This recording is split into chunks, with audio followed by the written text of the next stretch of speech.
ગુજરાતમાં લોકસભા ચૂંટણીના વ્યુગલ વાગી ચૂક્યા છે। તમામ રાજકીય પાર્ટીના નેતાઓ પ્રચાર પ્રસારમાં લાગી ગયા છે। આ વખતે ભારતીય જનતા પાર્ટી એકલા હાથે ચૂંટણી લડી રહી છે। સામે કોંગ્રેસ અને આમ આદમી પાર્ટી દ્વારા ગઠબંધન કરીને ભારતીય જનતા પાર્ટીને પરાસ્ત કરવા માટે આ વખતે ઇન્ડિયા એલાયન્સે ચૂંટણી લડવામાં આવી રહી છે। આને જ લઈને હાલ ખાસ કરીને વાત કરીએ તો ભરૂચ અને ભાવનગર સીટ આમ આદમી પાર્ટીના ફાળે ગઈ છે અને આજે ભાવનગર સીટના જે ઉમેદવાર છે ઉમેશ મકવાણા તેમના સમર્થનમાં જે કોંગ્રેસના પ્રદેશ પ્રમુખ છે શક્તિસિંહ ગોહિલ અને આમ આદમી પાર્ટીના પ્રદેશ પ્રમુખ ઈશુદાન ગઢવી તેમના દ્વારા એક સભા યોજવામાં આવી હતી। સાથે જ રોડ શો પણ કરવામાં આવ્યો હતો।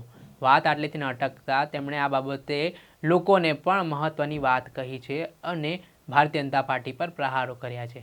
શું કહી રહ્યા છે બંને પ્રદેશ પ્રમુખો અને શું આજનો આ કાર્યક્રમ રહ્યો હતો, વાત કરીશું આ વિડીયોમાં। નમસ્કાર દર્શક મિત્રો, નવજીવન ન્યૂઝમાં આપનું સ્વાગત છે। હું છું ફૈઝાન। આમ તો ગુજરાત એ રાજકારણની પ્રયોગશાળા માનવામાં આવે છે અને ગુજરાત એ ભારતીય જનતા પાર્ટીનો અભેદ્ય કિલ્લો પણ છે અને આ કિલ્લામાં ગાબડા પાડવા માટે આ વખતે ઇન્ડિયા એલાયન્સ છે કોંગ્રેસ અને આમ આદમી પાર્ટી એક સાથે ચૂંટણી લડી રહી છે।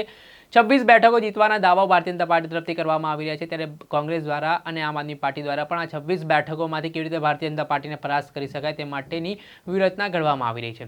ભરૂચ સીટ અને ભાવનગર સીટ છે તે ઇન્ડિયા એલાયન્સ દ્વારા આમ આદમી પાર્ટીને આપવામાં આવી છે, જ્યારે અન્ય 24 સીટો છે તે કોંગ્રેસના ફાળે ગઈ છે। આને જ લઈને હવે આમ આદમી પાર્ટીના પ્રદેશ પ્રમુખ ઈશુદાન ગઢવી અને કોંગ્રેસના પ્રદેશ પ્રમુખ શક્તિસિંહ ગોહિલ દ્વારા તેમના જે ઉમેદવારો અત્યારે જાહેર કર્યા છે તેમના સમર્થનમાં સભાઓ યોજવામાં આવી રહી છે અને તેના સંદર્ભમાં ભાવનગરના જે ઇન્ડિયા એલાયન્સના ઉમેદવાર છે ઉમેશ મકવાણા તેમના સમર્થનમાં આજે આમ આદમી પાર્ટીના પ્રદેશ પ્રમુખ ઈશુદાન ગઢવી અને પ્રદેશ પ્રમુખ કોંગ્રેસના શક્તિસિંહ ગોહિલ ભાવનગર પહોંચ્યા હતા અને તે દરમિયાન તેમણે સભાઓ પણ ગજવી હતી ને ભારતીય જનતા પાર્ટી પર પ્રહાર પણ કર્યા હતા। સાથે જ પહેલાં તો ઈશુદાન ગઢવીએ કહ્યું છે કે હવે 1 મહિનો ચૂંટણીનો બચ્યો છે એટલે આપણને સતત મહેનત કરવી પડશે, નહીં તો 2029માં આ લોકો ચૂંટણી નહીં આવવા દે। તેમણે લોકશાહી બજાવવાની આ ચૂંટણી હોવાની પણ ટકોર છે તે કાર્યકર્તાઓને કરી છે। પહેલાં તો ઈશુદાન ગઢવી શું કહી રહ્યા છે તે સાંભળી લો। આમાં આ લોકોએ ફૂટ પડાવીને રાજ કરવાની નીતિ મિત્રો આ લોકોએ રાખી છે। ભાવનગરની જનતાને હું કહેવા માંગુ છું કે ડુંગળીના ભાવ તમને નથી મળ્યા ને એના માટે એકમાત્ર કોઈ જવાબદાર હોય તો નરેન્દ્ર મોદી છે સાહેબ। નરેન્દ્ર મોદીએ ત્યાં નિકાસબંધી કરાવીને એવું કીધું હતું ગુજરાતના ખેડૂતોને ભાવ ન મળવા જોઈએ। કેમ ભાઈ? 2014માં એવું કહેવામાં આવ્યું હતું કે એમએસપી ના ભાવ મળશે, C+2 50%। 2019ના મેનિફેસ્ટોમાં છે। હું મિત્રો ઘરે ઘરે જઈને કહેજો ખેડૂતોના દીકરા હો અને જો કમર ઉપર બટન દબાવશો ને તો આપણા પૂર્વજો માફ નહીં કરે, આપણે ધ્યાન રાખજો। અને આ ફરીથી આવશે ભૂલથી પણ। જો કે અત્યારે ક્ષત્રિય સમાજે એનો રંગ બતાવી દીધો જ, કહી દીધું જ કે અમારી ભૂલ કમળનો ફૂલ। પણ હવે ગુજરાતની જનતાએ કહેવું પડશે। અને મિત્રો આ લોકોએ પ્લાન કર્યું 400 પાર। આ શેનો જ ખબર છે નારો?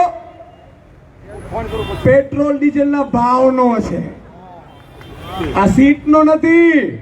જો ભૂલથી પણ આપણા મામા કાકા નાના નાની જો એ ક્યાંક હોય કમળમાં તો એને પાછા વાળી લેજો કે કિચડમાં જવા જેવું નથી। જો 3 કાયદા પાછા લાવશે, પેટ્રોલ ડીઝલના ભાવ વધારશે, ગેસનો સિલિન્ડર 2014માં એવું કહેવામાં આવતું હતું મનમોહનસિંહજી સરકારને કે 400 રૂપિયા બહુ વધારે છે અને 1100 કરી નાખ્યા। તો વિચાર કરો, આ રીતે ગણતરી કરવા જાઓ તો 2029માં 2100 રૂપિયા ગેસનો સિલિન્ડરનો ભાવ હશે।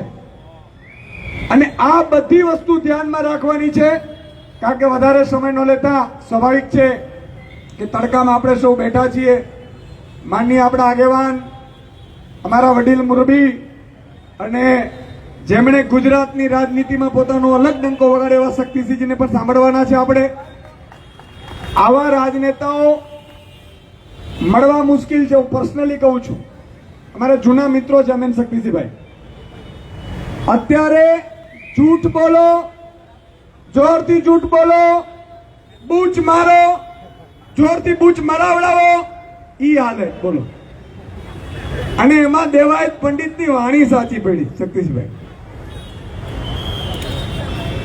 અને કરશનદાસ માણેકની રચનાઓ પણ સાચી પડી છે કે મને એ જ નથી સમજાતું કે શાને આવું થાય છે, ફૂલડા ડૂબી જતા ને પથરા તરી જાય છે. મને એ જ નથી સમજાતું કે સાચા નેતાઓ રહી જાય છે અને બૂચ મારાઓ મંત્રીઓ બની જાય છે. મને એ જ નથી સમજાતું. આ બે કડી પાછળની મેં ઉમેરી છે.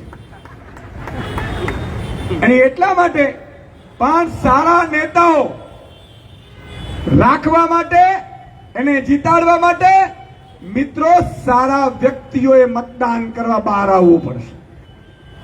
એક ધ્રુવ રાઠી કરીને યુવાન છે સાહેબ, ઈ વ્યક્તિ ભાજપ અબજો રૂપિયા વાપરે, કરોડો નહીં, આઈટી સેલ પાછળ. એની કોઈ હવા એક પપમાં કાઢી નાખતા હોય તો ધ્રુવ રાઠી જેનો વિડીયો જોજો, ખબર પડી જશે.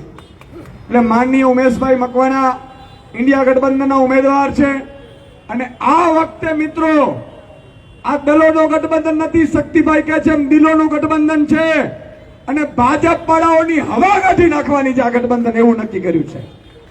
અને 26 માંથી 2004 અને 2009 થી પણ સારો પરિણામ અમને દેખાઈ રહ્યો છે. તમે જો મેદાનમાં ઉતરશો, હવે ઘરે 1 મહિનો બેસવાની જરૂર નથી. જો 1 મહિનો બેસી ગયા તો 2029 માં ચૂંટણી નહીં આવવા સમજી લેજો.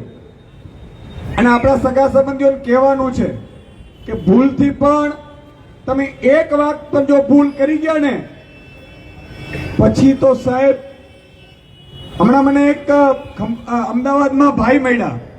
મને કીધું સુદાનભાઈ અમને બહુ પીડા થાય છે. મેં કીધું શું થયું? મને કે જ્ઞાન સહાયકોની ભરતી ન કરી. મેં કીધું પપ્પા કોને પ્રચાર કરતા હતા? ભાજપનો. મેં કીધું ભોગવો. એટલે આ બધી વસ્તુ ધ્યાન રાખજો. વધારે ન કહેતા ઉમેશભાઈ મકવાણાને જંગી બહુમતીથી જીતાડવાની હું અપીલ કરું છું. જય હિન્દ, જય ભારત.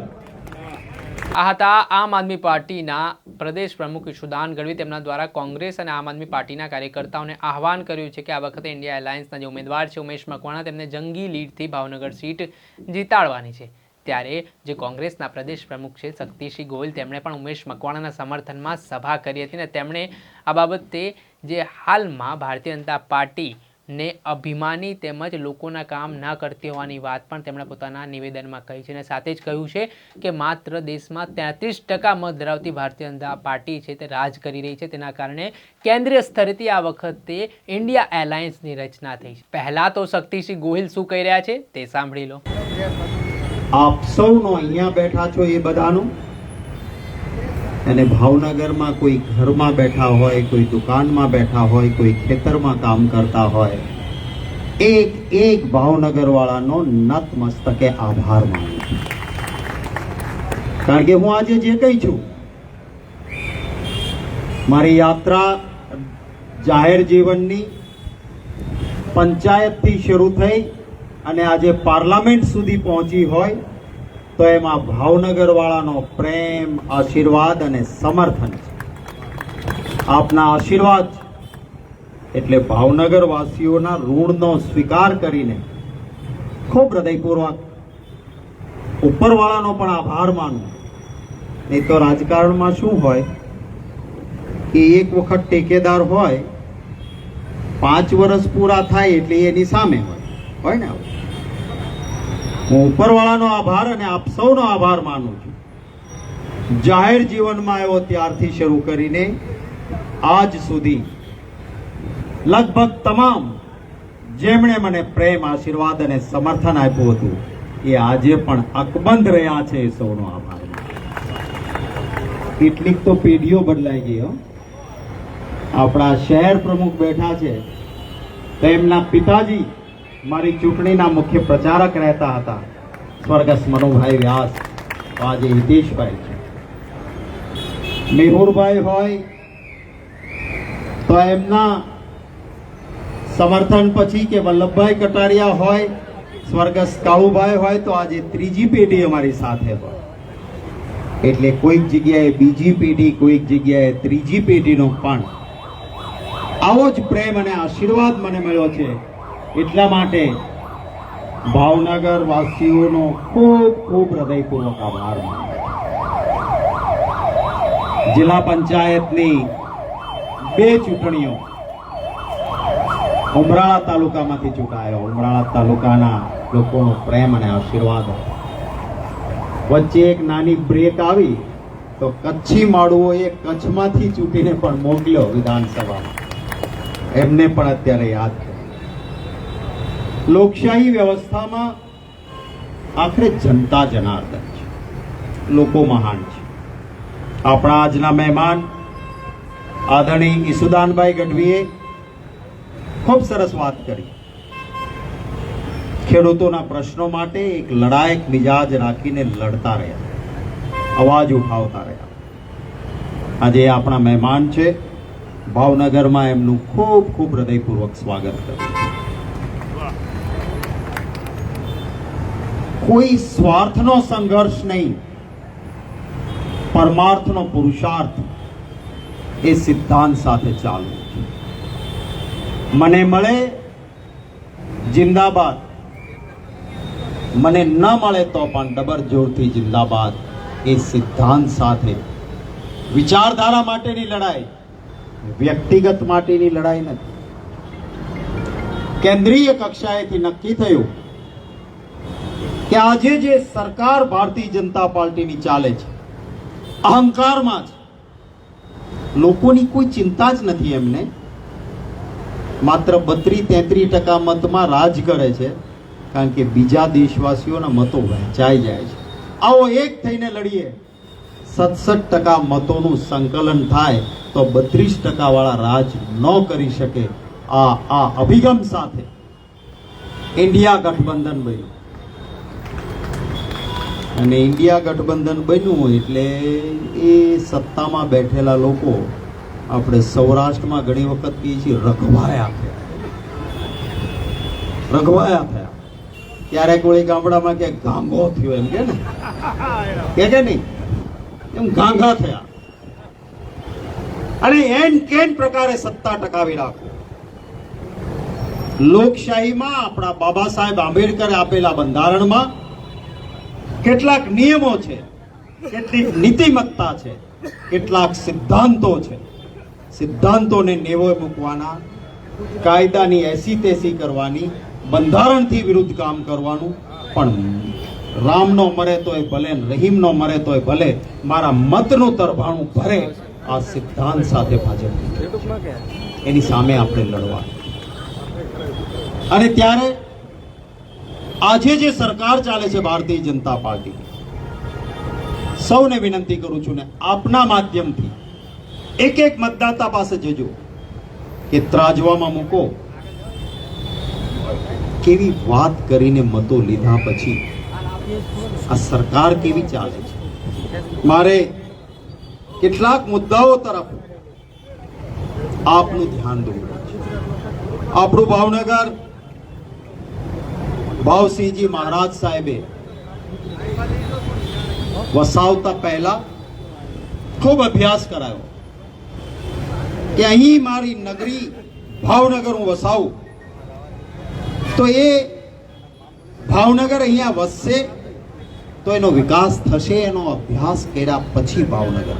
શક્તિસિંહ ગોહિલ દ્વારા કહેવામાં આવ્યું છે કે આ વિચારધારાની લડાઈ છે, આ કોઈ વ્યક્તિગત લડાઈ નથી, પરંતુ જનતાના કામોને લઈને ઇન્ડિયા એલાયન્સ આ વખતે ચૂંટણી લડવાની છે અને આ લોકશાહી બચાવવા માટેની ચૂંટણી છે, બંધારણ બચાવવા માટેની ચૂંટણી છે. તે પ્રકારનું નિવેદન પણ તેમના દ્વારા આપવામાં આવ્યું છે અને તેમણે ઘણી બધી બાબતો પોતાના નિવેદનમાં કરી છે અને તેમણે આહવાન કર્યું છે કે કોંગ્રેસના કાર્યકર્તાઓને પણ તેમણે કહ્યું છે કે આ વખતે આમ આદમી પાર્ટીના જે હાલના ઇન્ડિયા એલાયન્સના ઉમેદવાર છે ઉમેશ મકવાણા, તેમને જંગી બહુમતીથી ભાવનગર સીટ પરથી ચૂંટણી જીતાડવામાં આવે. તેના કારણે હવે ફરી એકવાર જ્યારે બે પ્રદેશ પ્રમુખ દ્વારા એક ઉમેદવારના સમર્થનમાં સભા ગજવવામાં આવતી હોય તો પછી ચૂંટણીનો માહોલ છે તે કંઈક અલગ જ બનતો દેખાઈ રહ્યો છે. ત્યારે બીજી તરફ ભારતીય જનતા પાર્ટીએ પણ આ વખતે નીમુબેન બાંભણિયાને ત્યાંથી ટિકિટ આપી છે, જે કોળી સમાજમાંથી આવે છે. એટલે કોળી વર્સિસ કોળીનો આ જંગ છે તે ભાવનગર સીટ પર ખેલાવાનો છે.